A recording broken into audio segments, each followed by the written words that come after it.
Hi, welcome to my channel allrounder ಯಮ್. ಗೋಪಾಲಪ್ಪ ಮತ್ತು ಸುಶೀಲಮ್ಮನಿಗೆ ಒಬ್ಬನೇ ಮಗ. ಮಗನ ಹೆಸರು ಶ್ರೀಧರ್.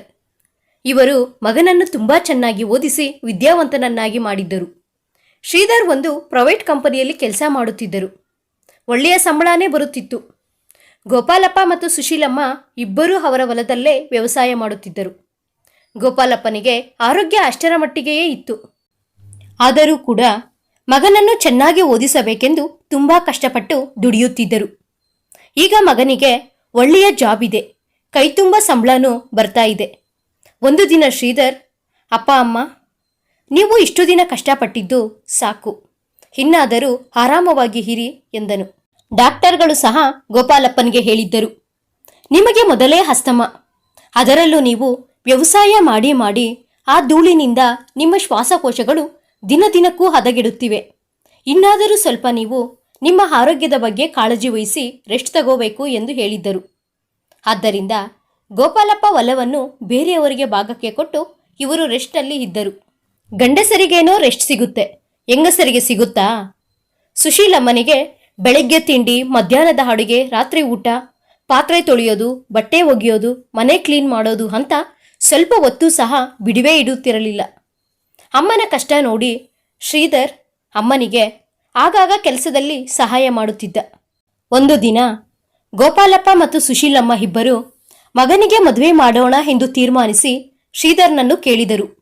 ಅದಕ್ಕೆ ಶ್ರೀಧರ್, ಸರಿಯಪ್ಪ, ನಿಮಗೆ ಯಾವುದು ಸರಿ ಅನಿಸಿದರೆ ಹಾಗೇ ಮಾಡಿ ಹೇಳಿದ. ಆಗ ಗೋಪಾಲಪ್ಪನವರು ಶ್ರೀಧರ್ನನ್ನು ಕೇಳಿದರು, ನಿನಗೆ ಯಾವ ರೀತಿ ಹುಡುಗಿ ಬೇಕಪ್ಪ? ಅಂದರೆ ನಿಂತರ ಜಾಬ್ ಮಾಡ್ತಾ ಇರಬೇಕಾ ಅಥವಾ ಜಾಬ್ ಇಲ್ಲ ಅಂದ್ರೂ ಪರವಾಗಿಲ್ವಾ ಎಂದರು. ಅದಕ್ಕೆ ಶ್ರೀಧರ್, ಯಾರಾದರೂ ಪರವಾಗಿಲ್ಲ ಅಪ್ಪ, ಅವರಿಗೆ ಇಷ್ಟ ಇದ್ದರೆ ಜಾಬ್ ಮಾಡಲಿ, ಇಲ್ಲ ಅಂದರೆ ಬೇಡ, ಆದರೆ ನಿಮ್ಮನ್ನು ಚೆನ್ನಾಗಿ ನೋಡಿಕೊಳ್ಳುವಂಥ ಹುಡುಗಿನ ಹುಡುಕಿ ಎಂದನು. ಅದಕ್ಕೆ ಸುಶೀಲಮ್ಮ, ಯಾರ ಹಣೆ ಬರಹ ಹೇಗಿದೆಯೋ ಯಾರು ನೋಡಿದ್ದಾರೆ ಕಣೋ, ನಮ್ಮನ್ನು ಚೆನ್ನಾಗಿ ನೋಡಿಕೊಂಡಿಲ್ಲ ಅಂದರೂ ಪರವಾಗಿಲ್ಲ, ನಿನ್ನನ್ನು ಚೆನ್ನಾಗಿ ಅರ್ಥ ಮಾಡಿಕೊಳ್ಳುವ ಹುಡುಗಿ ಬಂದರೆ ಸಾಕು ಎಂದಳು. ಹೀಗೆ ಎಲ್ಲರೂ ಮಾತಾಡುತ್ತಾ ಯಾವ ರೀತಿ ಹುಡುಗಿನ ಹುಡುಕಬೇಕು ಅಂತ ತೀರ್ಮಾನಿಸಿದರು. ನಂತರ ಸಂಬಂಧಗಳನ್ನು ಹುಡುಕಲು ಶುರು ಮಾಡಿದರು. ಒಂದು ಸಂಬಂಧ ಸೆಟ್ ಆಯಿತು. ಹುಡುಗಿಯ ಹೆಸರು ಮೀನಾಕ್ಷಿ. ಈ ಸಂಬಂಧ ಎರಡು ಕುಟುಂಬದವರಿಗೆ ಇಷ್ಟವಾಯಿತು. ಮದುವೆಯ ಡೇಟ್ ಕೂಡ ಫಿಕ್ಸ್ ಮಾಡಿದರು. ಮದುವೆಗೆ 1 ತಿಂಗಳು ಬಾಕಿ ಇತ್ತು. ಒಂದು ದಿನ ಸುಶೀಲಮ್ಮ ಮನೆಯಲ್ಲಿ ಕೆಲಸ ಮಾಡುತ್ತಿದ್ದರು. ಆಗ ಶ್ರೀಧರ್ ಅಲ್ಲಿಗೆ ಹೋಗಿ ಅಮ್ಮನಿಗೆ ಸಹಾಯ ಮಾಡುತ್ತಾ, ಅಮ್ಮ, ನಿನಗೆ ಎಷ್ಟೊಂದು ಕೆಲಸ ಇರುತ್ತೆ ಅಲ್ವಾ, ನಮಗೋಸ್ಕರ ನೀನು ಎಷ್ಟೊಂದು ಕೆಲಸ ಮಾಡ್ತೀಯ, ಆದರೂ ನಿನಗೆ ಕಷ್ಟ ಅನಿಸುವುದಿಲ್ಲ. ಎಲ್ಲ ಅಮ್ಮಂದಿರು ಹೀಗೇನ ಅಲ್ವಾ ಅಮ್ಮ? ಮಕ್ಕಳಿಗೋಸ್ಕರ ಎಷ್ಟು ಕೆಲಸ ಮಾಡಿದರೂ ಅವರಿಗೆ ಕಷ್ಟನೇ ಅನಿಸುವುದಿಲ್ಲ. ನಿಜವಾಗ್ಲೂ ಎಲ್ಲ ಅಮ್ಮಂದಿರು ಗ್ರೇಟ್. ನಿನಗೆ ಇಷ್ಟೊಂದು ಕೆಲಸ ಎಲ್ಲ ಇನ್ನು ಸ್ವಲ್ಪ ದಿನ ಅಮ್ಮ. ನಿನ್ನ ಸೊಸೆ ಬಂದಮೇಲೆ ಸೊಸೆನೂ ನಿನಗೆ ಕೆಲಸದಲ್ಲಿ ಸಹಾಯ ಮಾಡ್ತಾಳೆ. ಆಗ ನೀವಿಬ್ಬರು ಮಾತೇಳ್ತಾ ಆರಾಮವಾಗಿ ಕೆಲಸ ಮಾಡಿಕೊಳ್ಬಹುದು ಎಂದು ಹೇಳುತ್ತಾನೆ. ಅದಕ್ಕೆ ಸುಶೀಲಮ್ಮ, ಸರಿ, ಹಾಗೇ ಆಗಲಿ ಬಿಡೋ, ನನಗೂ ಹೆಣ್ಮಗು ಇಲ್ಲ ಅನ್ನೋ ಚಿಂತೆ ದೂರವಾಗುತ್ತೆ, ನನ್ನ ಸೊಸೆನೇ ನನಗೆ ಮಗಳಾಗ್ತಾಳೆ ಎಂದು ಹೇಳುತ್ತಾರೆ. ಹಾಗೇ ಹೀಗೆ ಅನ್ನೋ ಅಷ್ಟರಲ್ಲಿಯೇ ಮದುವೆ ದಿನ ಬಂದೇ ಬಿಟ್ಟಿತು. ಮದುವೆಯನ್ನು ತುಂಬ ಸಂತೋಷ ಸಡಗರದಿಂದ ಮಾಡಿದರು. ಎಲ್ಲವೂ ಇಲ್ಲಿಯವರೆಗೆ ಚೆನ್ನಾಗಿಯೇ ಇತ್ತು. ಮೀನಾಕ್ಷಿ ಅತ್ತೆ ಮನೆಗೆ ಬಂದು 1 ತಿಂಗಳಾದರೂ ಒಂದು ಕೆಲಸನೂ ಮುಟ್ಟುತ್ತಿರಲಿಲ್ಲ. ಹೊಸ ಸೊಸೆ ಎಂದು ಸುಶೀಲಮ್ಮನೂ ಸೊಸೆಗೆ ಏನೂ ಹೇಳುತ್ತಿರಲಿಲ್ಲ. ಮೀನಾಕ್ಷಿ ಇಲ್ಲಿ ಈಗೀಗ ಅಡ್ಜಸ್ಟ್ ಆಗ್ತಾ ಇದ್ದಾಳೆ, ಇನ್ನು ಸ್ವಲ್ಪ ದಿನ ಆದಮೇಲೆ ಮೀನಾಕ್ಷಿನೇ ಮಾಡ್ತಾಳೆ ಬಿಡು ಅಂತ ಎಲ್ಲರೂ ಸುಮ್ಮನಿದ್ದರು. ಆದರೆ ಮೀನಾಕ್ಷಿ ದಿನೇ ದಿನೇ ತುಂಬ ಸೋಮಾರಿಯಾದಳು. ತಿಂದ ತಟ್ಟೆ ಸಹ ತೊಳೆಯುತ್ತಿರಲಿಲ್ಲ. ತಿನ್ನೋದು, ಟಿವಿ ನೋಡೋದು, ಮೊಬೈಲ್ ನೋಡೋದು, ಮಲಗೋದು, ಇಷ್ಟೇ ಮೀನಾಕ್ಷಿ ಮಾಡುತ್ತಿದ್ದ ಕೆಲಸ. ಅದರ ಜೊತೆಗೆ ನಾನು ಈ ಸಾರು ತಿನ್ನಲ್ಲ, ಆ ಸಾರು ತಿನ್ನಲ್ಲ ಅಂತ ಹೇಳಿ ಸುಶೀಲಮ್ಮನಿಗೆ ಬೇರೆ ಅಡುಗೆ ಮಾಡಲು ಹೇಳುತ್ತಿದ್ದಳು. ಸರಿ ಎಂದು ಸುಶೀಲಮ್ಮನು ಏನೂ ಮಾತನಾಡದೆ ಅವರಿಗೊಂದು ಅಡುಗೆ, ಸೊಸೆಗೊಂದು ಅಡುಗೆ ಮಾಡುತ್ತಿದ್ದರು. ಇದನ್ನೆಲ್ಲ ನೋಡುತ್ತಿದ್ದ ಶ್ರೀಧರ್ ಒಂದು ದಿನ, ಅಲ್ಲ ಮೀನಾಕ್ಷಿ, ನಮ್ಮಮ್ಮ ಅಲ್ಲಿ ಒಬ್ಬರೇ ಅಷ್ಟು ಕಷ್ಟಪಡ್ತಾ ಇದ್ದಾರೆ, ನೀನು ಇಲ್ಲಿ ಸುಮ್ಮನೆ ಇರೋ ಬದಲು ಅಲ್ಲಿ ಅಮ್ಮನಿಗೆ ಏನಾದರೂ ಸಹಾಯ ಮಾಡಬಹುದಲ್ಲ ಎಂದನು. ಅದಕ್ಕೆ ಮೀನಾಕ್ಷಿ, ನನಗೆ ಈ ಕೆಲಸಗಳೆಲ್ಲ ಅಭ್ಯಾಸ ಇಲ್ಲ, ನಾನು ಯಾವತ್ತೂ ನಮ್ಮ ಮನೆಯಲ್ಲಿ ಯಾವ ಕೆಲಸನೂ ಮಾಡಿಲ್ಲ ಎಂದಳು. ಅದಕ್ಕೆ ಶ್ರೀಧರ್, ಅಮ್ಮನ ಮನೆ ಬೇರೆ, ಅತ್ತೆ ಮನೆ ಬೇರೆ. ಅಲ್ಲಿ ಇದ್ದ ಹಾಗೆ ಇಲ್ಲೂ ಇರಬೇಕು ಅಂದರೆ ಆಗುತ್ತಾ ಹೇಳು? ನಿನಗೆ ಮಾಡೋಕ್ಕೆ ಬರಲಿಲ್ಲ ಅಂದರೆ ಅಮ್ಮನ್ನ ಕೇಳು, ಅವರು ಹೇಳ್ಕೊಡ್ತಾರೆ ಎಂದರು. ಅದಕ್ಕೆ ಮೀನಾಕ್ಷಿ, ನನಗೆ ಈ ರೀತಿ ಮನೆ ಕೆಲಸಗಳೆಲ್ಲ ಮಾಡಲು ನನಗೆ ಇಷ್ಟ ಆಗೋಲ್ಲ ಎಂದಳು. ನಿನಗೆ ಮನೆ ಕೆಲಸ ಎಲ್ಲ ನೀನೇ ಮಾಡು ಅಂತ ಯಾರೂ ಹೇಳ್ತಾ ಇಲ್ಲ. ನಿನ್ನ ಕೆಲಸ ಆದರೂ ನೀನು ಮಾಡಿಕೊಂಡ್ರೆ ಅಮ್ಮನಿಗೆ ಸ್ವಲ್ಪ ಆದರೂ ಕೆಲಸ ಕಡಿಮೆ ಆಗುತ್ತೆ ಅಲ್ವಾ ಎಂದನು. ಈ ರೀತಿ ಮಾತಿಗೆ ಮಾತು ಬೆಳೆದು ದೊಡ್ಡ ಜಗಳವೇ ಆಯಿತು. ಆಗ್ತಾನೆ ಸುಶೀಲಮ್ಮ ಹೊರಗಡೆಯಿಂದ ಮನೆಯೊಳಗಡೆ ಬಂದು ಇವರ ಜಗಳ ನೋಡಿ, ಯಾಕೆ, ಏನಾಯಿತು? ಇಷ್ಟೊಂದು ಜೋರಾಗಿ ಜಗಳ ಆಡ್ತಾ ಇದ್ದೀರಾ? ನಿಮ್ಮ ಕೂಗು ಹೊರಗಡೆಗೆ ಕೇಳಿಸ್ತಿದೆ. ಅಕ್ಕಪಕ್ಕದ ಮನೆಯವರು ನಮ್ಮ ಮನೆಯನ್ನೇ ನೋಡುತ್ತಿದ್ದಾರೆ. ಯಾಕೆ ನೀವು ಈ ರೀತಿ ಮಾಡ್ತಾ ಇರೋದು ಎಂದರು. ಅದಕ್ಕೆ ಮೀನಾಕ್ಷಿ, ಎಲ್ಲ ನಿಮ್ಮಿಂದಲೇ ಆಗ್ತಾ ಇರೋದು ಎಂದಳು. ಅದಕ್ಕೆ ಸುಶೀಲಮ್ಮ ಗಾಬರಿಯಿಂದ, ನನ್ನಿಂದ ನೀವು ಜಗಳ ಆಡ್ತಾ ಇದ್ದೀರಾ? ನಾನು ಏನು ಮಾಡಿದೆ ಎಂದರು. ಇಲ್ಲ ಸಲ್ಲದ ದೂರುಗಳನ್ನೆಲ್ಲ ನನ್ನ ಮೇಲೆ ನಿನ್ನ ಮಗನಿಗೆ ಹೇಳಿ ನನ್ನ ಮೇಲೆ ಜಗಳಕ್ಕೆ ಕಳಿಸಿದ್ದೀರಾ ಎಂದಳು. ಅದಕ್ಕೆ ಸುಶೀಲಮ್ಮ, ಅಯ್ಯೋ ರಾಮ, ನಾನು ಈ ರೀತಿ ಎಂದೂ ಮಾಡಲ್ಲ. ನಿನ್ನನ್ನು ನಾನು ಯಾವತ್ತೂ ಸೊಸೆ ರೀತಿ ಕಾಣಿಲ್ಲ, ನನ್ನ ಮಗಳೆಂದೇ ಭಾವಿಸಿದ್ದೆ ಎಂದಳು. ಹೇಳೋದೆಲ್ಲ ಹೇಳಿ ಇವಾಗ ಎಷ್ಟು ಚೆನ್ನಾಗಿ ನಾಟಕ ಆಡ್ತಾ ಇದ್ದೀರಾ ಎಂದಳು ಮೀನಾಕ್ಷಿ. ಆ ಮಾತು ಕೇಳಿ ಶ್ರೀಧರ್ಗೆ ತುಂಬ ಕೋಪ ಬಂತು. ಏನಂದೆ? ನಮ್ಮಮ್ಮ ನಾಟಕ ಮಾಡ್ತಿದ್ದಾರಾ? ಅವರಿಗೆ ಸುಳ್ಳು ಹೇಳೋದು, ನಾಟಕ ಮಾಡೋದು ಬಂದಿದ್ದರೆ ನೀನು ಈಗ ಈ ಮನೆಯಲ್ಲಿ ಇರ್ತಾ ಇರಲಿಲ್ಲ. ನೀನು ಏನು ಕೇಳಿದರೂ, ನೀನು ಏನು ಮಾಡಿಲ್ಲ ಅಂದರೂ ಅಮ್ಮ ನಿನ್ನನ್ನು ಯಾವತ್ತಾದರೂ ಒಂದು ಮಾತು ಅಂದಿದ್ದಾರಾ? ಸೊಸೆ ಬರ್ತಾಳೆ, ಸೊಸೆ ಜೊತೆ ಸಂತೋಷವಾಗಿ ಮಾತೇಳ್ತಾ ಇರಬಹುದು ಅಂತ 108 ಆಸೆಗಳನ್ನು ಇಟ್ಟಿಕೊಂಡಿದ್ದರು. ಆದರೆ ನೀನು ಆ ಆಸೆಗಳನ್ನೆಲ್ಲ ನುಚ್ಚು ನೂರು ಮಾಡಿದೆ. ನೀನು ಯಾವತ್ತಾದರೂ ಅಮ್ಮನ ಜೊತೆ ನಗು ನಗುತ್ತಾ ಸಂತೋಷವಾಗಿ ಮಾತನಾಡಿದೀಯಾ? ಯಾವಾಗ ನೋಡಿದ್ರೂ ಮೊಬೈಲು, ಟಿವಿ ಅಂತ ಅದರ ಮುಂದೇನೇ ಕುಳಿತಿರ್ತೀಯ ಎಂದರು. ಅದಕ್ಕೆ ಮೀನಾಕ್ಷಿ ತುಂಬ ಕೋಪದಿಂದ, ಹೌದೌದು, ಎಲ್ಲ ನನ್ನದೇ ತಪ್ಪು. ನಾನು ಬೇರೆ ಮನೆಯಿಂದ ಬಂದಿದ್ದೀನಿ ಅಂತ ಎಲ್ಲರೂ ನನ್ನನ್ನೇ ಅಂತ ಇದ್ದೀರಾ ಎಂದು ಮಾತು ಜೋರು ಮಾಡಿದಳು. ಆಗ ಸುಶೀಲಮ್ಮ, ಇದು ಹೀಗೆ ಮುಂದುವರಿದರೆ ಈ ಜಗಳ ದೊಡ್ಡದಾಗುತ್ತೆ ಅಂತ ಅಂದುಕೊಂಡು ಶ್ರೀಧರ್ನನ್ನೇ ಬೈದರು. ಯಾಕೋ ಶ್ರೀಧರ್ ಈ ರೀತಿ ಮಾಡ್ತಾ ಇದೀಯಾ? ಮೀನಾಕ್ಷಿ ಇನ್ನೂ ಚಿಕ್ಕವಳು, ಹೋಗ್ತಾ ಹೋಗ್ತಾ ಎಲ್ಲ ಕಲಿತುಕೊಳ್ಳುತ್ತಾಳೆ ಬಿಡು ಎಂದು ಶ್ರೀಧರ್ನ ಬಾಯಿ ಮುಚ್ಚಿಸಿ ಈ ಜಗಳವನ್ನು ನಿಲ್ಲಿಸಿದರು. ಅಂದಿನಿಂದ ಮೀನಾಕ್ಷಿಗೆ ಅವರ ಅತ್ತೆ ಏನು ಮಾಡಿದರೂ ಇಷ್ಟವಾಗುತ್ತಿರಲಿಲ್ಲ. ಅತ್ತೆ ಮೇಲೆ ತುಂಬ ಕೋಪ ಬೆಳೆಸಿಕೊಂಡಳು. ಒಂದು ದಿನ ಮೀನಾಕ್ಷಿ ಇದ್ದಕ್ಕಿದ್ದಂತೆ ಮನೆಯಲ್ಲಿ ತಲೆ ತಿರುಗಿ ಬಿದ್ದು ಬಿಟ್ಟಳು. ತಕ್ಷಣವೇ ಮೀನಾಕ್ಷಿಳನ್ನು ಆಸ್ಪತ್ರೆಗೆ ಕರೆದುಕೊಂಡು ಹೋದರು. ಆಸ್ಪತ್ರೆಯಲ್ಲಿ ಡಾಕ್ಟರ್ ಚೆಕ್ ಮಾಡಿ ಹೇಳಿದರು, ನಿಮ್ಮ ಸೊಸೆ ಪ್ರೆಗ್ನೆಂಟ್ ಎಂದು. ಈ ಮಾತು ಕೇಳಿ ಸುಶೀಲಮ್ಮ ಮತ್ತು ಗೋಪಾಲಪ್ಪ ತುಂಬ ಸಂತೋಷಪಟ್ಟರು. ಈ ವಿಷಯವನ್ನು ತಕ್ಷಣವೇ ಮಗನಿಗೂ ಫೋನ್ ಮಾಡಿ ತಿಳಿಸಿ, ಸಾಯಂಕಾಲ ಬರುವಾಗ ಸ್ವೀಟ್ಸು, ಹಣ್ಣುಗಳು ಎಲ್ಲನೂ ತೆಗೆದುಕೊಂಡು ಬಾ ಎಂದು ಹೇಳಿದರು. ಸಾಯಂಕಾಲ ಶ್ರೀಧರ್ ಎಲ್ಲವನ್ನೂ ತೆಗೆದುಕೊಂಡು ಬಂದನು. ಈಗ ಮೀನಾಕ್ಷಿ ಪ್ರೆಗ್ನೆಂಟ್, ಅವಳನ್ನು ಇನ್ನೂ ಚೆನ್ನಾಗಿ ನೋಡಿಕೊಳ್ಳಬೇಕು. ಮೀನಾಕ್ಷಿ ಏನಂದರೋ, ನೀನು ಅವಳ ಜೊತೆ ಜಗಳ ಮಾಡಬೇಡ. ಈಗ ಮೀನಾಕ್ಷಿ ಎಷ್ಟು ಸಂತೋಷವಾಗಿ ಇದ್ದರೆ ಮಗು ಸಹ ಅಷ್ಟೊಂದು ಆರೋಗ್ಯವಾಗಿರುತ್ತದೆ ಎಂದು ಮಗನಿಗೆ ಬುದ್ಧಿವಾದಗಳನ್ನು ತಿಳಿಸಿದಳು ಸುಶೀಲಮ್ಮ. ಅದಕ್ಕೆ ಶ್ರೀಧರ್, ಸರಿಯಮ್ಮ, ಆಯಿತು ಎಂದನು.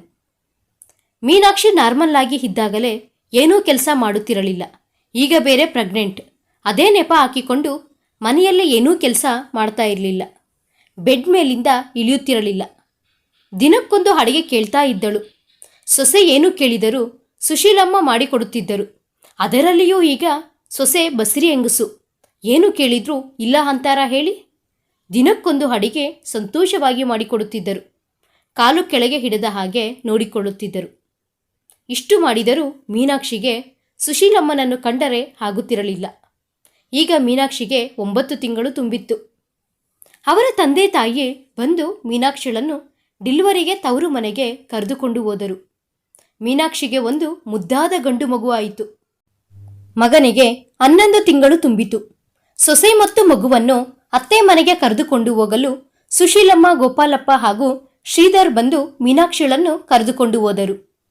ಯಾವ ಅಜ್ಜಿ ತಾತನಿಗಾದರೂ ತಮ್ಮ ಮೊಮ್ಮಕ್ಕಳ ಜೊತೆ ಸಮಯ ಕಳೆಯಬೇಕು, ಅವರ ಜೊತೆ ಆಟ ಆಡಬೇಕು ಅಂತ ಇರುತ್ತೆ ಅಲ್ವಾ? ಆದರೆ ಮೀನಾಕ್ಷಿ ಮಗುವನ್ನು ಇವರ ಕೈಗೆ ಕೊಡುತ್ತಿರಲಿಲ್ಲ. ಮಗುವಿಗೆ ಸ್ನಾನ ಮಾಡಿಸಲು, ಮಗುವಿಗೆ ಅಡಿಗೆ ಮಾಡಲು, ಮಗುವಿನ ಎಲ್ಲ ಕೆಲಸ ಮಾಡಲು ಸುಶೀಲಮ್ಮ ಬೇಕಿತ್ತು. ಆದರೆ ಮಗುವನ್ನು ಮುದ್ದಾಡಲು, ಮಗುವಿನ ಜೊತೆ ಆಟವಾಡಲು ಮಾತ್ರ ಇವರ ಕೈಗೆ ಕೊಡುತ್ತಿರಲಿಲ್ಲ. ಒಂದು ದಿನ ಶ್ರೀಧರ್ ಮೀನಾಕ್ಷಿಳನ್ನು ಕೇಳಿದನು, ಯಾಕೆ ನೀನು ಮಗುವನ್ನು ನಮ್ಮಪ್ಪ ಅಮ್ಮನಿಗೆ ಕೊಡಲ್ಲ? ಅವರಿಗೂ ಇರುತ್ತೆ ಅಲ್ವಾ ಮೊಮ್ಮಗನ ಜೊತೆ ಆಟ ಆಡಬೇಕು ಅಂತ ಎಂದನು. ಅದಕ್ಕೆ ಮೀನಾಕ್ಷಿ, ಅವರು ಹಳೆ ಕಾಲದವರು, ಅವರ ಹತ್ತಿರ ನನ್ನ ಮಗ ಬೆಳೆದರೆ ಅವನಿಗೂ ಅದೇ ಬುದ್ಧಿನೇ ಬರುತ್ತೆ.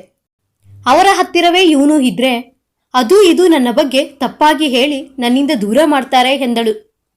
ಈ ಮಾತು ಕೇಳಿ ಶ್ರೀಧರನಿಗೆ ತುಂಬಾ ಕೋಪ ಬಂತು. ನನ್ನನ್ನು ಕೂಡ ಅವರೇ ಬೆಳೆಸಿದ್ದು, ಮತ್ತೆ ನೀನು ನನ್ನನ್ನು ಯಾಕೆ ಮದುವೆ ಆದೆ? ಮಕ್ಕಳು ಅಜ್ಜಿ ತಾತ ಹತ್ತಿರ ಬೆಳೆದರೇನೇ ಅವರಿಗೆ ಯಾವುದು ಕೆಟ್ಟದು ಯಾವುದು ಒಳ್ಳೆಯದು ಅಂತ ಗೊತ್ತಾಗುತ್ತೆ. ಅವರ ಜೀವನದಲ್ಲಿ ನಡೆದ ಎಲ್ಲ ವಿಚಾರಗಳನ್ನು ಇವರಿಗೆ ಹೇಳುತ್ತಾರೆ. ಆಗ ಮಗುಗೂ ಸಹ ಗೊತ್ತಾಗುತ್ತೆ ಪ್ರಪಂಚ ಹೇಗಿದೆ, ನಾವು ಯಾವ ರೀತಿ ಇರಬೇಕು ಅಂತ ತಿಳುವಳಿಕೆ ಬರುತ್ತೆ. ಇವೆಲ್ಲ ಚಿಕ್ಕಂದಿನಿಂದಲೇ ಕಲಿಸಬೇಕು. ದೊಡ್ಡವನಾದ ಮೇಲೆ ಅವನಿಗೆ ಹೇಳಿದರೂ ಅರ್ಥ ಆಗಲ್ಲ. ಏನಾದರೂ ಮಾತಾಡುವಾಗ ಸ್ವಲ್ಪ ಯೋಚನೆ ಮಾಡಿ ಮಾತಾಡು ಎಂದು ಮೀನಾಕ್ಷಿಗೆ ವಾರ್ನಿಂಗ್ ಕೊಟ್ಟ ಶ್ರೀಧರ್. ವಾರ್ನಿಂಗ್ ಚೆನ್ನಾಗಿ ಕೆಲಸ ಮಾಡಿತೇನೋ. ಅಂದಿನಿಂದ ಮಗುವನ್ನು ಅತ್ತೆ ಮಾವನಿಗೆ ಕೊಡುತ್ತಿದ್ದಳು. ಹೀಗೆಯೇ ಸ್ವಲ್ಪ ವರ್ಷಗಳು ಕಳೆದವು. ಮಗುವಿಗೆ 6 ವರ್ಷ ತುಂಬಿತು. ಸುಶೀಲಮ್ಮನಿಗೂ ಕೂಡ ವಯಸ್ಸಾಗ್ತಾ ಬಂದಿತ್ತು. ಒಂದು ದಿನ ಹುಷಾರಿಲ್ಲದ ಕಾರಣ ಸುಶೀಲಮ್ಮ ಮಲಗಿದ್ದರು. ಆಗ ಮೀನಾಕ್ಷಿ, ಏನು ಅತ್ತೆ, ಇವತ್ತಿನ್ನೂ ಅಡುಗೆ ಮಾಡಿಲ್ಲ ಎಂದಳು. ಅದಕ್ಕೆ, ನನಗೆ ಯಾಕೋ ತುಂಬ ಸುಸ್ತಾಗ್ತಿದೆಯಮ್ಮ, ಇವತ್ತು ಒಂದು ದಿನ ನೀನೇ ಅಡುಗೆ ಮಾಡಮ್ಮ ಎಂದಳು. ಅದಕ್ಕೆ ಮೀನಾಕ್ಷಿ ಕೋಪದಿಂದ, ನೀನು ನಿನ್ನ ಗಂಡ ಇಬ್ಬರು ಸುಮ್ಮನೆ ಕುಳಿತು ಕಾಲ ಕಳೀತೀರಿ, ತಿನ್ನಕ್ಕೆ ಸುಮ್ಮನೆ ಬರುತ್ತಾ? ನನ್ನ ಗಂಡ ಒಬ್ಬನು ದುಡಿದು ಎಷ್ಟೊಂದು ಜನರನ್ನು ಸಾಕಬೇಕೋ ಎಂದು ಗೊಣಗಾಡುತ್ತಾ ಅಡಿಗೆ ಮನೆಗೆ ಹೋದಳು. ಈ ಮಾತುಗಳನ್ನು ಕೇಳಿ ಸುಶೀಲಮ್ಮ ಹಾಗೂ ಗೋವಿಂದಪ್ಪನಿಗೆ ಮನಸ್ಸಿಗೆ ತುಂಬಾ ನೋವಾಯಿತು. ಯಾಕೆ ಸುಶೀಲ, ನಾವು ಸಂಪಾದನೆ ಮಾಡಿ ನಮ್ಮ ಮಗನನ್ನು ಚೆನ್ನಾಗಿ ಓದಿಸಿ ಬೆಳೆಸಿ ವಿದ್ಯಾವಂತರನ್ನಾಗಿ ಮಾಡಿದ್ದೇವೆ. ಈಗ ಅವನು ಸಂಪಾದನೆ ಮಾಡಿ ನಮ್ಮನ್ನು ನೋಡಿಕೊಳ್ಳುವ ಕರ್ತವ್ಯ ಅವನಿಗೆ ಇಲ್ಲವೇ? ಯಾಕೆ ಸೊಸೆ ಈ ರೀತಿ ಮಾತನಾಡುತ್ತಿದ್ದಾಳೆ ಎಂದು ಗೋವಿಂದಪ್ಪ ಸುಶೀಲಮ್ಮನಿಗೆ ಹೇಳಿದರು. ಅದಕ್ಕೆ ಸುಶೀಲಮ್ಮ, ಮೀನಾಕ್ಷಿ ಇನ್ನೂ ಚಿಕ್ಕವಳು, ಅವಳ ಮಾತುಗಳಿಗೆ ನೀವು ಏಕೆ ಬೇಜಾರು ಮಾಡ್ಕೋತೀರಾ? ಗೊತ್ತಿದ್ದೋ ಗೊತ್ತಿಲ್ಲದೋ ಆ ರೀತಿ ಮಾತನಾಡಿದಳು, ಅದನ್ನೆಲ್ಲ ಮನಸ್ಸಿಗೆ ಹಾಕಿಕೊಳ್ಳುತ್ತೀರಾ? ಅದರ ಬಗ್ಗೆ ಬಿಡಿ ಎಂದರು. ಗೋಪಾಲಪ್ಪನವರು ಸಹ ಅದರ ಬಗ್ಗೆ ಮುಂದೇನು ಮಾತನಾಡದೆ ಸುಮ್ಮನಾದರು. ಸಂಜೆ ಆಫೀಸ್ನಿಂದ ಶ್ರೀಧರ್ ಮನೆಗೆ ಬಂದನು. ಬಂದ ಕೂಡಲೇ ಮೀನಾಕ್ಷಿ ಶ್ರೀಧರ್ ಹತ್ತಿರ ಹೋಗಿ, ರೀ, ನಾವು ಇವತ್ತು ಪಿಕ್ಚರ್ಗೆ ಹೋಗೋಣ ಎಂದಳು. ಅದಕ್ಕೆ ಶ್ರೀಧರ್, ಇಲ್ಲ ಮೀನಾ, ನಾವು ಪಿಕ್ಚರ್ಗೆ ನಾಳೆ ಹೋಗೋಣ, ಇವತ್ತು ಅಮ್ಮನನ್ನು ಆಸ್ಪತ್ರೆಗೆ ಕರೆದುಕೊಂಡು ಹೋಗಬೇಕು ಎಂದರು. ಅದಕ್ಕೆ ಮೀನಾಕ್ಷಿ ದೊಡ್ಡ ಜಗಳನೇ ಮಾಡಿದಳು. ನಾನು ಯಾವಾಗ ಹೊರಗಡೆ ಹೋಗೋಣ ಎಂದರೂ ನಿಮಗೆ ಏನೋ ಒಂದು ಕೆಲಸ ಇರುತ್ತೆ, ಯಾವಾಗ ನೋಡಿದ್ರೂ ಅಪ್ಪ ಅಮ್ಮ ಅಂತ ಇರ್ತೀರ. ಈ ಮನೆಯಲ್ಲಿ ನನಗೆ ಒಂದು ದಿನಾನಾದರೂ ಪ್ರೈವಸಿ ಇಲ್ಲ, ನೆಮ್ಮದಿನೂ ಇಲ್ಲ. ನಿಮಗೆ ನಾನು ಬೇಕಾ ಅಥವಾ ಅವ್ರು ಬೇಕಾ ಎಂದಳು. ಅದಕ್ಕೆ ಶ್ರೀಧರ್, ಯಾಕೆ ಮೀನಾ ಈ ರೀತಿ ಮಾತನಾಡ್ತಿದೀಯಾ? ನಾನು ಇವತ್ತು ಪಿಕ್ಚರ್ಗೆ ಹೋಗೋಕ್ಕೆ ಆಗಲ್ಲ ಅಂದೆ ಅಷ್ಟೇ, ನಾಳೆ ಹೋಗೋಣ. ಅದಕ್ಕೆಲ್ಲ ಯಾಕೆ ಇಷ್ಟೊಂದು ಜಗಳ ಮಾಡ್ತಾ ಇದೀಯಾ ಎಂದನು. ಆಗ ಮೀನಾಕ್ಷಿ, ಇವರಿಗೆ ವಯಸ್ಸಾಗ್ತಾ ಇದೆ, ದಿನಕ್ಕೊಂದು ಕಾಯಿಲೆ ಬರ್ತಾ ಇರುತ್ತೆ, ಇವರನ್ನು ನೋಡ್ಕೊಳ್ಳೋದೇ ಸರಿ ಹೋಗುತ್ತೆ. ಇನ್ನು ಯಾವಾಗ ನಾವು ಸಂತೋಷವಾಗಿರೋದು? ಇವರನ್ನು ಮೊದಲು ವೃದ್ಧಾಶ್ರಮಕ್ಕೆ ಬಿಟ್ಟು ಬನ್ನಿ, ಬೇಕಂದ್ರೆ ತಿಂಗಳ ದುಡ್ಡು ಕಳಿಸೋಣ ಎಂದಳು. ಈ ಮಾತು ಕೇಳಿ ಶ್ರೀಧರ್ಗೆ ಕೋಪ ನೆತ್ತಿಗೇರಿತು. ತಕ್ಷಣವೇ ಮೀನಾಕ್ಷಿ ಕೆನ್ನೆಗೆ ಪಟ್ಟೆಂದು ಒಂದು ಬಾರಿಸಿದನು. ಮೀನಾಕ್ಷಿ ಅಳಲು ಶುರು ಮಾಡಿದಳು. ಆ ಸೌಂಡಿಗೆ ಸುಶೀಲಮ್ಮ ಅವರ ರೂಮಿಗೆ ಬಂದಳು. ಯಾಕೋ ಶ್ರೀಧರ್, ಏನಾಯಿತು? ಯಾಕೆ ಮೀನಾಕ್ಷಿ ಅಳ್ತಿದ್ದಾಳೆ? ಏನಾಯಿತು? ಅಮ್ಮ, ಅವಳಿಗೆ ಮಾತಿನಲ್ಲಿ ಹೇಳಿ ಹೇಳಿ ಸುಸ್ತಾಗಿದೆ, ಅದಕ್ಕೆ ಅವಳನ್ನು ಹೊಡೆದ? ಯಾಕೋ ಈ ರೀತಿ ಮಾಡ್ತಾ ಇದೆಯಾ? ಒಂದು ಹೆಣ್ಣು ಮಗು ಮೇಲೆ ಯಾರಾದರೂ ಕೈ ಮಾಡ್ಕೊಳ್ತಾರೇನೋ ಎಂದರು. ಇವಳಿಗೆ ಕೈಯಲ್ಲಿ ಬುದ್ಧಿ ಹೇಳಿದ್ರೇ ಅರ್ಥ ಆಗೋದು. ನಮ್ಮಪ್ಪ ಅಮ್ಮನನ್ನೇ ವೃದ್ಧಾಶ್ರಮಕ್ಕೆ ಕಳಿಸು ಅಂತೀಯಾ? ನಿನಗೆ ಸ್ವಲ್ಪ ಆದರೂ ಮಾನವೀಯತೆ ಬೇಡವಾ?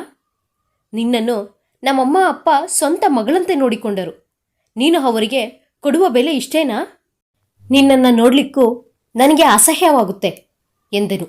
ಹೀಗೆ ಮಾತಿಗೆ ಮಾತು ಬೆಳೆಯುತ್ತಾ ದೊಡ್ಡ ಜಗಳ ನಡೆಯುತ್ತಿತ್ತು. ಆಗ ಸುಶೀಲಮ್ಮ ಹಾಗೂ ಗೋವಿಂದಪ್ಪ, ನಮ್ಮಿಂದ ನೀವು ಯಾಕೆ ಜಗಳ ಆಡ್ತೀರಾ? ನಾವು ಮನೆ ಬಿಟ್ಟು ಎಲ್ಲಿಗಾದರೂ ಹೋಗುತ್ತೇವೆ, ನೀವು ಸಂತೋಷವಾಗಿರಿ ಎಂದರು. ಅದಕ್ಕೆ ಶ್ರೀಧರ್, ಅಪ್ಪ ಅಮ್ಮ, ನೀವು ಏನು ಮಾತಾಡ್ತಾ ಇದ್ದೀರಾ? ಮನೆ ಬಿಟ್ಟು ಹೋಗ್ತೀರಾ? ಸರಿಯಪ್ಪ, ನೀವು ಎಲ್ಲಿದ್ದರೆ ನಾನು ಅಲ್ಲೇ ಇರ್ತೀನಿ, ನಡೀರಿ ಹೋಗೋಣ ಎಂದನು. ಅದಕ್ಕೆ ಗೋಪಾಲಪ್ಪ, ಅದಲ್ಲ ಕಣೋ, ನಮ್ಮಿಂದ ನೀವು. ಅಪ್ಪ, ನೀವು ಸುಮ್ಮನಿರಿ, ಯಾರು ಎಲ್ಲೂ ಹೋಗಂಗಿಲ್ಲ ಎಂದನು. ಆಗ ಮೀನಾಕ್ಷಿ, ನೀವು ಅವರನ್ನು ವೃದ್ಧಾಶ್ರಮಕ್ಕೆ ಕಳಿಸಿದ ಮೇಲೇ ನಾನು ಈ ಮನೆ ಒಳಗಡೆ ಕಾಲಿಡೋದು. ಅಲ್ಲಿಯ ತನಕ ನಾನು ನಮ್ಮ ತವರು ಮನೆಯಲ್ಲಿ ಇರ್ತೀನಿ ಎಂದು ತವರು ಮನೆಗೆ ಹೊರಟು ಹೋದಳು. ಸುಶೀಲಮ್ಮ ಹಾಗೂ ಗೋವಿಂದಪ್ಪ ಎಷ್ಟು ತಡೆಯಲು ಪ್ರಯತ್ನಿಸಿದರೂ ಮೀನಾಕ್ಷಿ ನಿಲ್ಲಲೇ ಇಲ್ಲ. ಶ್ರೀಧರ್ಗೆ ತಡೆಯಲು ಹೇಳಿದರು. ಶ್ರೀಧರ್ ಒಂದೇ ಮಾತೆಂದನು, ಅವಳಿಗೆ ಎಷ್ಟು ಹೇಳಿದರೂ ಅರ್ಥ ಆಗಲ್ಲ ಅಮ್ಮ. ಅವಳ ತಪ್ಪು ಅವಳಿಗೆ ಯಾವಾಗ ಅರ್ಥವಾಗುತ್ತೋ ಆವಾಗಲೇ ಬರಲಿ ಎಂದು ಅಲ್ಲಿಂದ ಹೊರಟು ಹೋದನು. ಮೀನಾಕ್ಷಿ ಅವರ ತವರು ಮನೆಗೆ ಹೋದಳು. ಹೋದ ತಕ್ಷಣ ಬಾಗಿಲಲ್ಲೇ ಅವರ ಅಣ್ಣನ ಹೆಂಡತಿ ಎದುರು ಬಂದರು. ಏನಮ್ಮ ಮೀನಾಕ್ಷಿ, ಚೆನ್ನಾಗಿದೆಯಾ? ಯಾಕೆ ಶ್ರೀಧರ್ ಬರಲಿಲ್ವಾ ಎಂದರು. ಅದಕ್ಕೆ ಮೀನಾಕ್ಷಿ ಕೋಪದಿಂದ, ಯಾಕೆ, ನಾನು ಮಾತ್ರ ಬರಬಾರ್ದಾ ಎಂದಳು. ಅದಕ್ಕೆ ಅವರ ಅತ್ತಿಗೆ, ಅಯ್ಯೋ, ಆ ರೀತಿ ಏನೂ ಇಲ್ಲ, ಇದು ನಿನ್ನ ಮನೆ, ನೀನು ಯಾವಾಗ ಬೇಕಾದರೂ ಬರಬಹುದು, ಬಾ ಒಳಗಡೆ ಎಂದು ಕರೆದುಕೊಂಡು ಹೋದಳು. ಮೀನಾಕ್ಷಿ ನಡೆದ ಎಲ್ಲ ವಿಚಾರವನ್ನು ಅವರ ಅಮ್ಮನಿಗೆ ಹೇಳಿದಳು. ಇದರಲ್ಲಿ ಮೀನಾಕ್ಷಿದೇ ತಪ್ಪು ಎಂದು ಗೊತ್ತಿದ್ದರೂ ಅವರ ಅಮ್ಮ ಏನೂ ಮಾತಾಡಲಿಲ್ಲ. ಹೀಗೆಯೇ ಸ್ವಲ್ಪ ದಿನ ಕಳೆಯಿತು. ಮೀನಾಕ್ಷಿ ತವರು ಮನೆಯಲ್ಲೂ ಸಹ ಏನೂ ಕೆಲಸ ಮಾಡುತ್ತಿರಲಿಲ್ಲ. ಇನ್ನೂ ತುಂಬ ಸೋಮಾರಿಯಾಗಿ ಬಿಟ್ಟಳು. ಅವರ ಅತ್ತೆಗೆ ಮನೆಯ ಎಲ್ಲ ಕೆಲಸಗಳನ್ನು ಒಬ್ಬರೇ ಮಾಡುತ್ತಿದ್ದರು. ಅವರ ಅತ್ತೆಗೆ ಒಂದು ಕೆಲಸವೂ ಹೇಳುತ್ತಿರಲಿಲ್ಲ. ಅದನ್ನು ನೋಡಿ ಸಹ ಮೀನಾಕ್ಷಿಗೆ ಬುದ್ಧಿ ಬರಲಿಲ್ಲ. ಒಂದು ದಿನ ಮೀನಾಕ್ಷಿ ಅವರ ಅಮ್ಮ ತುಂಬ ಬೇಜಾರಾಗಿ ಕುಳಿತಿದ್ದರು. ಆಗ ಅಲ್ಲಿಗೆ ಮೀನಾಕ್ಷಿ ಅವರ ಅತ್ತಿಗೆ ಹೋಗಿ, ಯಾಕೆ ಅತ್ತೆ ಈ ರೀತಿ ಇದ್ದೀರಾ? ಯಾಕೆ ಹುಷಾರಿಲ್ವಾ ಎಂದರು. ಅದಕ್ಕೆ ಅವರ ಅತ್ತೆ, ಹಾಗೇನೂ ಇಲ್ಲಮ್ಮ, ಮೀನಾಕ್ಷಿಯ ಬಗ್ಗೆನೇ ಯೋಚನೆ ಮಾಡ್ತಾ ಇದ್ದೆ. ಅವಳ ಜೀವನ ಅವಳ ಕೈಯಾರನೇ ಹಾಳು ಮಾಡ್ಕೋತಿದ್ದಾಳೆ. ಎಷ್ಟು ಬುದ್ಧಿ ಮಾತು ಹೇಳಿದರೂ ಅವಳಿಗೆ ಅರ್ಥ ಆಗಲ್ಲ. ಅವಳ ಮಾತೇ ಸರಿ ಎಂದು ವಾದ ಮಾಡುತ್ತಿರುತ್ತಾಳೆ. ಜೋರಾಗಿ ಹೇಳೋಣ ಅಂದರೆ ಏನಾದರೂ ಹೆಚ್ಚು ಕಡಿಮೆ ಮಾಡಿಕೊಳ್ಳುತ್ತಾಳೇನೋ ಅಂತ ಭಯ. ಬಂದು 2 ತಿಂಗಳಾಯಿತು. ಅವಳಲ್ಲಿ ಯಾವ ಬದಲಾವಣೆಯೂ ಇಲ್ಲ. ಇದರಲ್ಲಿ ನನ್ನದೂ ತಪ್ಪಿದೆ. ಮನೆಯಲ್ಲಿ ಚಿಕ್ಕವಳು ಹೆಣ್ಣು ಮಗಳು ಅಂತ ತುಂಬ ಮುದ್ದಾಗಿ ಬೆಳೆಸಿಬಿಟ್ಟೆ. ಅದಕ್ಕೆ ಅವಳಿಗೆ ಯಾವುದು ತಪ್ಪು ಯಾವುದು ಸರಿ ಅಂತ ಗೊತ್ತಾಗುತ್ತಿಲ್ಲ ಎಂದು ತುಂಬ ನೋವು ಪಡುತ್ತಿದ್ದರು. ಅಯ್ಯೋ ಅತ್ತೆ, ನೀವೇನು ಯೋಚನೆ ಮಾಡಬೇಡಿ. ಹೇಗಾದರೂ ಮಾಡಿ ಮೀನಾಕ್ಷಿಗೆ ಅವಳ ತಪ್ಪು ಅವಳಿಗೆ ಅರ್ಥವಾಗುವಂತೆ ಮಾಡೋಣ. ಅರ್ಥ ಮಾಡಿಸುವ ಸಂದರ್ಭದಲ್ಲಿ ನಿಮ್ಮ ಮನಸ್ಸಿಗೆ ನೋವಾಗುವಂತಹ ಮಾತುಗಳು ಏನಾದರೂ ಅಂದರೆ ದಯವಿಟ್ಟು ನನ್ನನ್ನು ಕ್ಷಮಿಸಿ ಎಂದಳು. ಆಗ ಅವರ ಅತ್ತೆ, ನೀನು ಏನು ಅಂತ ನನಗೆ ಗೊತ್ತಿಲ್ವಮ್ಮ. ನೀನು ಸೊಸೆಯಾಗಿ ಈ ಮನೆಗೆ ಬಂದಾಗಿಂದ ನಮ್ಮನ್ನು ಎಷ್ಟು ಚೆನ್ನಾಗಿ ನೋಡ್ಕೊಳ್ತಿದೀಯಾ ಅಂತ ನನಗೆ ಚೆನ್ನಾಗಿ ಗೊತ್ತು. ಏನಾದರೂ ಮಾಡಿ ಮೀನಾಕ್ಷಿಗೆ ಬುದ್ಧಿ ಬರುವಂತೆ ಮಾಡು ಎಂದರು. ಎಂದಿನಂತೆ ಬೆಳಗ್ಗೆ ಅವರ ಅತ್ತಿಗೆ, ಮೀನಾಕ್ಷಿ, ಟಿಫನ್ ಆಗಿದೆ, ತಿನ್ನು ಬಾ ಎಂದು ಕರೆದರು. ಅದಕ್ಕೆ ಮೀನಾಕ್ಷಿ, ನನಗೆ ಟಿಫನ್ಗೂ ಮುಂಚೆ ಕಾಫಿ ಕುಡಿಯುವ ಅಭ್ಯಾಸ ಇದೆ ಅಂತ ನಿಮಗೂ ಗೊತ್ತಲ್ವಾ ಅತ್ತಿಗೆ, ನನಗೆ ಕಾಫಿ ಮಾಡಿಕೊಡಿ ಎಂದಳು. ಅದಕ್ಕೆ ಅವರ ಅತ್ತಿಗೆ, ನನಗೆ ಕೆಲಸ ಇದೆ ಮೀನಾಕ್ಷಿ, ಬೇಕಾದರೆ ನೀನೇ ಬಂದು ಮಾಡ್ಕೋ ಎಂದರು. ಆಗ ಮೀನಾಕ್ಷಿ, ಯಾಕೆ ಅತ್ತಿಗೆ ಈ ರೀತಿ ಮಾತನಾಡ್ತಿದ್ದಾರೆ? ಯಾವಾಗಲೂ ನೀವೇ ಮಾಡ್ಕೊಡ್ತೀರಲ್ವಾ ಎಂದಳು. ಹೌದಮ್ಮ, ಅದೇ ನಾನು ಮಾಡಿದ ತಪ್ಪು. ಏನೋ ಇಷ್ಟು ದಿನ ಮನೆಯ ಹೆಣ್ಣುಮಗಳು ಅಂತ ಸುಮ್ಮನೆ ಇದ್ದೆ. ನೀನೇನು ಹೇಳಿದ್ರು ಮಾಡ್ತಾ ಇದ್ದೆ. ಮನೆಯ ಹೆಣ್ಮಗಳು ಅಂದರೆ 1 ದಿನ 2 ದಿನ, ನಿಂತರ 2-3 ತಿಂಗಳಾದರೂ ತವ್ರ ಮನೆಯಲ್ಲೇ ಇರಲ್ಲ. ನಾನೇನು ಈ ಮನೆಯ ಕೆಲಸದಾಳಲ್ಲ. ನಿನಗೆ ಏನು ಬೇಕಾದರೂ ನೀನೇ ಬಂದು ಮಾಡ್ಕೋ ಎಂದರು. ಈ ಮಾತುಗಳೆಲ್ಲ ಕೇಳಿ ಮೀನಾಕ್ಷಿಯ ಮನಸ್ಸಿಗೆ ತುಂಬ ನೋವಾಯಿತು. ಅಣ್ಣ ಮನೆಗೆ ಬಂದ ಕೂಡಲೇ ಅತ್ತಿಗೆಯ ಮೇಲೆ ಅಣ್ಣನಿಗೆ ದೂರು ಹೇಳಿದಳು. ಆಗ ಅವರ ಅಣ್ಣ ಅತ್ತಿಗೆಯನ್ನು ಕರೆದು, ಯಾಕೆ ನನ್ನ ತಂಗಿ ಜೊತೆ ಈ ರೀತಿ ಮಾತನಾಡಿದೀಯಾ? ಈ ಮನೆಯ ಹೆಣ್ಣು ಮಗಳನ್ನು ಯಾವ ರೀತಿ ನೋಡ್ಕೊಳ್ಬೇಕು ಅಂತ ನಿಮಗೆ ಗೊತ್ತಿಲ್ವಾ ಎಂದು ಬೈದರು. ಅದಕ್ಕೆ ಅವರು, ನನಗೆ ಹೆಣ್ಣು ಮಗಳನ್ನು ಯಾವ ರೀತಿ ನೋಡ್ಕೋಬೇಕು ಅಂತ ಗೊತ್ತು ರೀ. ನಿಮ್ಮ ತಂಗಿಗೆ ಎಲ್ಲಿ ಯಾವ ರೀತಿ ಇರಬೇಕು ಅಂತ ಗೊತ್ತಾಗ್ತಿಲ್ಲ. ಮನೆಯ ಹೆಣ್ಣು ಮಗಳು ಬಂದರೆ 1 ದಿನ ಅಥವಾ 2 ದಿನ ಇರಬೇಕು. ಅದು ಬಿಟ್ಟು ತಿಂಗಳ ಗಟ್ಟಲೆ ತವ್ರ ಮನೆಯಲ್ಲಿ ಇರೋದಲ್ಲ. ನಮ್ಮ ಮನೆಯನ್ನು ಧರ್ಮಸತ್ರ ಅಲ್ಲ. ನೀವು ಒಬ್ಬರು ದುಡಿದು ಮನೆಯವರನ್ನೆಲ್ಲ ಸಾಕಕ್ಕೆ ಆಗುತ್ತಾ? ನಿಮ್ಮ ಅಮ್ಮ ಅಪ್ಪನಿಗೂ ಯಾವ ಕೆಲಸ ಕಾರ್ಯನೂ ಇಲ್ಲ, ಅವರನ್ನೂ ನೋಡ್ಕೋಬೇಕು. ಈಗ ನಿಮ್ಮ ತಂಗಿ ಬಂದು ಇಲ್ಲೇ ಇದ್ದಾಳೆ. ನಾನು ಎಲ್ಲರಿಗೂ ಚಾಕರಿ ಮಾಡಲಿಕ್ಕೆ ನಾನೇ ನಿಮ್ಮ ಮನೆ ಕೆಲಸದಾಳಲ್ಲ ಎಂದರು. ಅದಕ್ಕೆ ಅವರ ಅಣ್ಣ, ನೀನು ಈ ಮನೆ ಸೊಸೆ ಕಣೆ, ಇದೆಲ್ಲ ನಿನ್ನ ಜವಾಬ್ದಾರಿ ಎಂದರು. ಅದಕ್ಕೆ ಅವಳು, ನೋಡ್ರಿ, ಇವೆಲ್ಲ ನನಗೆ ಗೊತ್ತಿಲ್ಲ. ಮದುವೆ ಆದಾಗ್ಲಿಂದಲೂ ಈ ಮನೆಯಲ್ಲಿ ಎಲ್ಲರಿಗೂ ಚಾಕರಿ ಮಾಡಿ ಮಾಡಿ ನನಗೆ ಸುಸ್ತಾಗಿದೆ. ಈ ಮನೆಯಲ್ಲಿ ಒಂದು ದಿನಾನೂ ನನಗೆ ಸಂತೋಷ ನೆಮ್ಮದಿ ಇಲ್ಲ. ಯಾವಾಗ ನೋಡಿದ್ರೂ ಅಪ್ಪ ಅಮ್ಮ ತಂಗಿ ಅಂತ ಇರ್ತೀರ. ಮೊದಲು ಅವರನ್ನು ಯಾವುದಾದ್ರೂ ಅನಾಥಾಶ್ರಮಗಾದ್ರೂ ಸೇರಿಸಿ, ಇಲ್ಲ ಬೇರೆ ಮನೆ ಆದರೂ ಮಾಡಿ, ನಾವು ಅಲ್ಲೇ ಇರೋಣ, ಆವಾಗಲಾದ್ರೂ ನನಗೆ ಸ್ವಲ್ಪ ನೆಮ್ಮದಿ ಇರುತ್ತೆ ಎಂದಳು. ಈ ಮಾತು ಕೇಳಿ ಮೀನಾಕ್ಷಿ ಸಿಡಿದೆದ್ದಳು. ಯಾಕೆ ಅತ್ತಿಗೆ, ನಮ್ಮಮ್ಮ ಅಪ್ಪ ಅನಾಥಾಶ್ರಮಕ್ಕೆ ಹೋಗೋದು? ಅವರಿಗೆ ಏನಂತ ಕರ್ಮ? ಈ ಮನೆ ಆಸ್ತಿ ಅಣ್ಣನನ್ನು ಓದಿಸಿ ವಿದ್ಯಾವಂತನನ್ನಾಗಿ ಮಾಡಿದ್ದು ನಮ್ಮಮ್ಮ ಅಪ್ಪನೇ ಅಲ್ವಾ? ಅವರಿಗೆ ಇವಾಗ ಅವುಗಳ ಮೇಲೆ ಅಧಿಕಾರ ಇಲ್ವಾ ಎಂದಳು.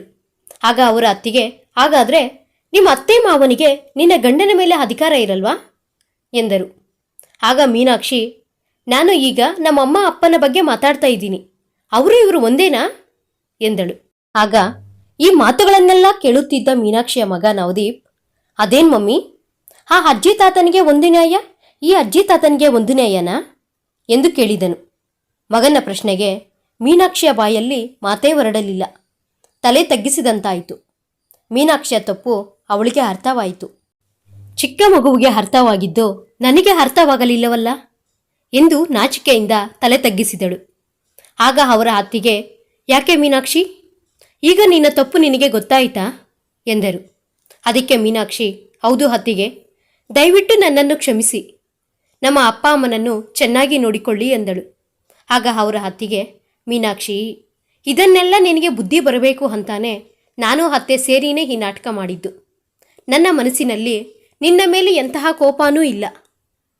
ನಿನಗೆ ಅರ್ಥ ಆಗಬೇಕು ಅಂತಾನೆ ಈ ರೀತಿ ಮಾಡಿದ್ದು. ಒಂದು ತಿಳ್ಕೊ ಮೀನಾಕ್ಷಿ, ನಾವು ಯಾವಾಗಲೂ ನಮ್ಮ ಅಪ್ಪ ಅಮ್ಮ ಬೇರೆ, ಇವರ ಅಪ್ಪ ಅಮ್ಮ ಬೇರೆ ಅಂತ ತಾರತಮ್ಯ ತೋರಿಸಿದರೇನೆ ಈ ರೀತಿಯ ಸಮಸ್ಯೆಗಳು ಬರೋದು. ಒಂದು ಸರಿ ಅವರೂ ಸಹ ನಮ್ಮ ಅಪ್ಪ ಅಮ್ಮ ಅಂತಾನೆ ನೋಡು, ಎಷ್ಟು ಸಂತೋಷವಾಗಿರುತ್ತೋ ಜೀವನ ಎಂದಳು. ಆಗ ಮೀನಾಕ್ಷಿ ಅವರ ಅಮ್ಮನೂ ಸಹ ಇದೇ ರೀತಿ ಹೇಳಿದರು. ನೋಡು ಮೀನಾಕ್ಷಿ, ನಿಮ್ಮ ಅತ್ತಿಗೆನ ನೋಡಿ ಕಲ್ತ್ಕೋ. ನಿಮ್ಮ ಅತ್ತಿಗೆ ನಮ್ಮನ್ನು ಎಷ್ಟು ಚೆನ್ನಾಗಿ ನೋಡ್ಕೊಳ್ತಾಳೆ. ನಾನು ಏನಾದರೂ ಕೆಲಸ ಮಾಡ್ತೀನಿ ಅಂದರೂ ಒಂದು ಕೆಲಸನೂ ನನ್ನ ಕೈಯಲ್ಲಿ ಮಾಡಿಸಲ್ಲ, ಎಲ್ಲ ಒಬ್ಬಳೇ ಮಾಡ್ತಾಳೆ. ಆದರೂ ಸಹ ಒಂದು ದಿನಾನೂ ಸಹ ನಮಗೆ ನೋವಾಗುವಂಥ ಮಾತು ನುಡಿದಿಲ್ಲ. ನಿಮ್ಮ ಅತ್ತೆ ಮಾವ ದೇವರುಗಳು ಕಣೆ, ಅಂತ ಅತ್ತೆ ಮಾವ ಸಿಗೋದು ನಿನ್ನ ಅದೃಷ್ಟ. ಶ್ರೀಧರ್ ನಿನಗೆ ಸಿಕ್ಕಿದ್ದು ನಿನ್ನ ಪುಣ್ಯ ಎಂದರು. ಅದಕ್ಕೆ ಮೀನಾಕ್ಷಿ, ಹೌದಮ್ಮ, ನಿಜಾನೇ, ಇಷ್ಟು ದಿನ ನಾನು ಅವರನ್ನು ಅರ್ಥ ಮಾಡಿಕೊಳ್ಳದೆ ತುಂಬ ನೋವು ಕೊಟ್ಬಿಟ್ಟೆ. ನಾನು ಈಗಲೇ ನಮ್ಮ ಮನೆಗೆ ಹೋಗಿ ಅವರನ್ನು ಕ್ಷಮಾಪಣೆ ಕೇಳುತ್ತೇನೆ ಎಂದು ಮಗನನ್ನು ಕರೆದುಕೊಂಡು ಅತ್ತೆ ಮನೆಗೆ ಹೋದಳು. ಮೀನಾಕ್ಷಿಯನ್ನು ನೋಡಿ ಸುಶೀಲಮ್ಮ ಮತ್ತು ಗೋವಿಂದಪ್ಪ ತುಂಬ ಸಂತೋಷಪಟ್ಟರು. ಬಾಮ್ಮ ಮೀನಾಕ್ಷಿ, ಒಳಗಡೆ ಬಾ ಎಂದು ಕರೆದರು. ಮೀನಾಕ್ಷಿ ಒಳಗಡೆ ಹೋದ ತಕ್ಷಣ ಅವರ ಅತ್ತೆ ಮಾವನ ಕಾಲಿಗೆ ಬಿದ್ದು ಕ್ಷಮಾಪಣೆಯನ್ನು ಕೇಳಿದಳು.